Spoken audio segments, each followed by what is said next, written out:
Welcome to the football podcast here. We got a new one for you. This is Greg. I'm with Pete and James, and we're going to be talking a little football with you today. Well, we're just going to get right into it right now. We're at the halftime right now. Green Bay Packers 10, Arizona Cardinals 7.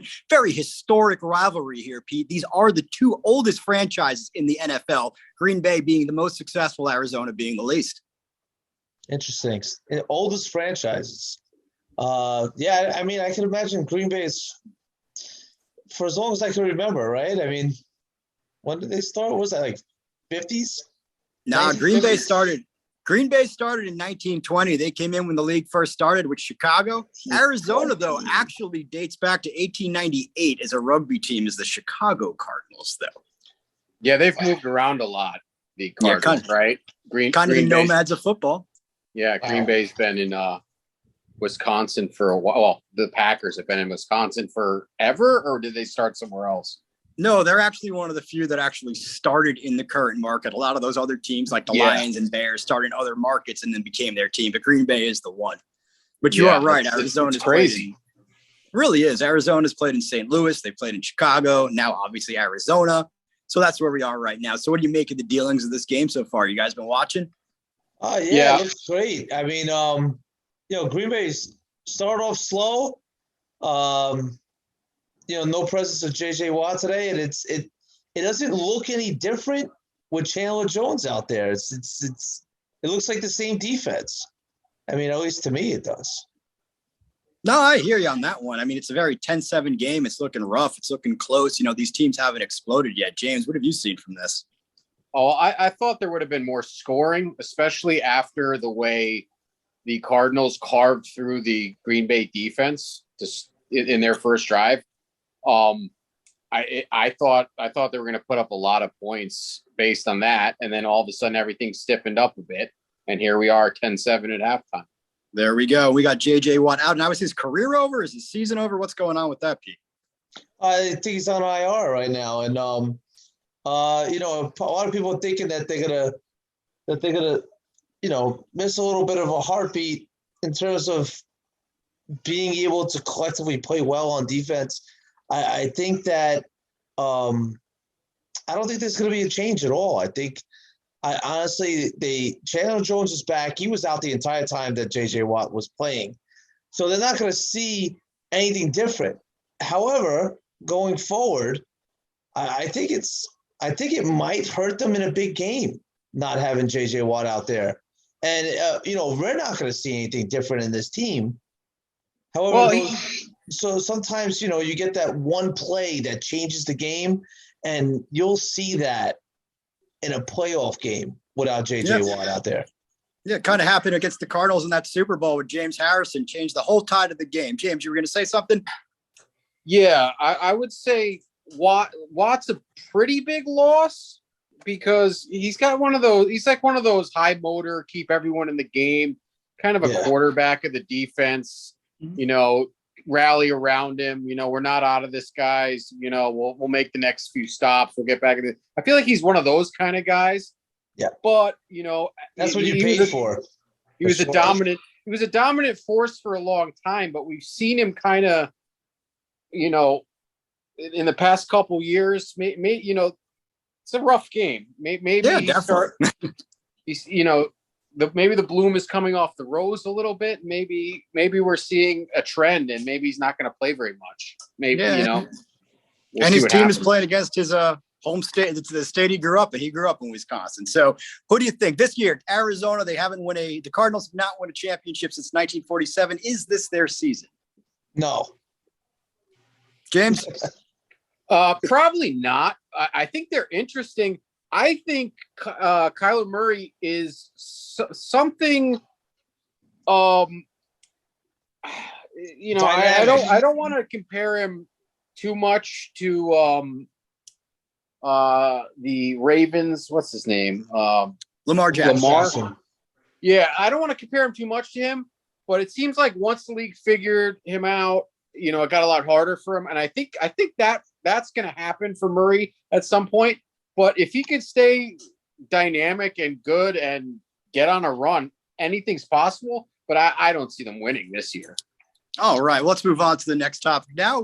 Roger Goodell, the commissioner of the NFL, said the Washington football team, also known as the Washington Redskins previously, they will not be releasing this report after John Gruden was fired about a week ago. Nothing's coming out of this report. So, Pete, are you telling me the only bad thing, not you, but are they saying the only bad thing in the report is the words that came out of John Gruden's mouth?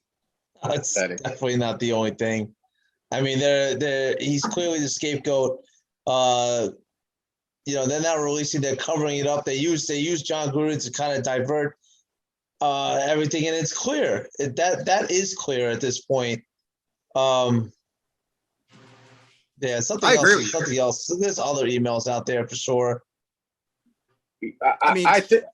I would say they probably don't want people looking too heavily at it. I think they feel like they're kind of throwing some chum in the water. They're like, all right, here's Gruden. The rest of it, don't worry about. It's very suspect. I think a lot of people, especially 10 years ago. Let's be honest, fellas. If we could go back and look at some of the stuff we said 10 years ago, we might be saying, "Oh, you better shut up." And it's not just us; it's everybody. No, it's everybody. And if John Gruden feels comfortable enough to say this, corresponding that way, there's others that were feeling that way, and I think they just want to get it out of the focus as quickly as possible. Yeah, I mean, there were some serious allegations, everything coming out of misconduct with the cheerleaders to, various other things that were said, but it is the National Football League. So let's face it, that we have seen this in the past. You have guys like Kareem Hunt who literally have beaten up a woman on camera that are still on a team. Oh yeah. That's literally where we are in this league. That must upset Ray Rice very much, right? Yeah. Well, Ray Rice Sean Watson might be suiting up for somebody. He might be suiting up for another team in a couple of weeks. Yeah. Well, who knows? Maybe Gruden gets a small college job somewhere down the line. We don't know. So moving on, we're going to go to their favorite segment. We're going to close it out. Pigskins, Pete's Parlays. Pete, who do we like this week right now, this weekend? All right. Well, I'm looking at everything for the first time right now because I like to just go off the whim. Of course. I cannot, if I look too much into it, kind of throws me off. So what are we looking at here? Yeah, Miami's playing at Buffalo, division game. You got Carolina at Atlanta. It's maybe a good under there, 46.5. For which one? Atlanta and who? Atlanta and Carolina. Atlanta, Carolina. Why do you say the under? We saw the New York Giants destroy Carolina, hold them to 3 points. Carolina did not look capable offensively in that game. Well, yeah, that one I missed. Atlanta is not really a high-powered offense either. I mean, and I immediately looking at it, I was thinking 43. That's what I always try to do. I try to see what I would envision the spread, and then if it looks out of whack, that's when I usually go with it. 46.5 seems a little high. You got Philly at Detroit. So we're calling that one in. Carolina, Atlanta under 46.5. Oh, a little early. That's not a pure lock, but I do like it. All right, let's go on to the next one. Let me see here. We got Browns at Pittsburgh at Cleveland. Ooh, you could throw the record books away when those two get together. Really not. Yeah, Pittsburgh usually beats them 3 and 4 easy for me. This is too easy for me. I wouldn't touch that one. Cleveland -3. Cleveland -3. I am a Pittsburgh hater. They won the last time they played. I think Pittsburgh, they're coming off a bye, right? They just won before the bye. I love Cleveland this week. Okay. And is it in Cleveland? Cleveland -3. Where's the game? In Cleveland. In Cleveland. Cleveland -3. We like it. Who else we like this week? Cleveland is banged up. Pittsburgh stinks.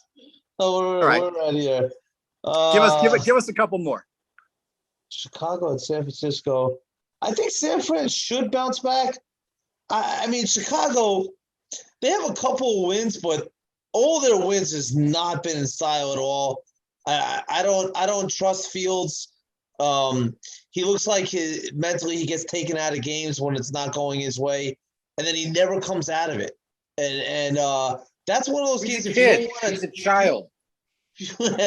if you don't want to take a while before the game, watch the game while it's in motion, see what kind of fields is out there, and then just if he's having one of those games, just slam San Francisco. That seems easy. So give us before we get out of here. We got time for one more. Give us one more. How about a stone cold lock, Pete? Give me a stone cold lock. Stone cold lock. Do we have any London games this week? No, nothing's in London. Okay. Let me see. Oh man. Maybe at Royal Albert Hall. Tampa. I mean, is Tampa going to lose a game this year?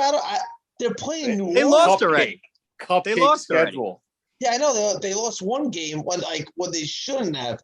But they're playing New Orleans this week. I mean, in New Orleans, the spread is 5. Now you could buy up to 2 points in a game. Yeah, getting that Tampa -3. New Orleans stinks.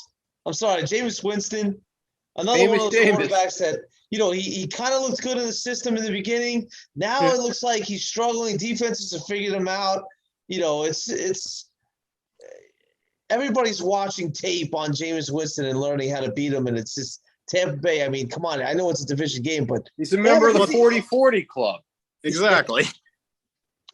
So, or is that our stone cold lock of the week? I mean, it might be.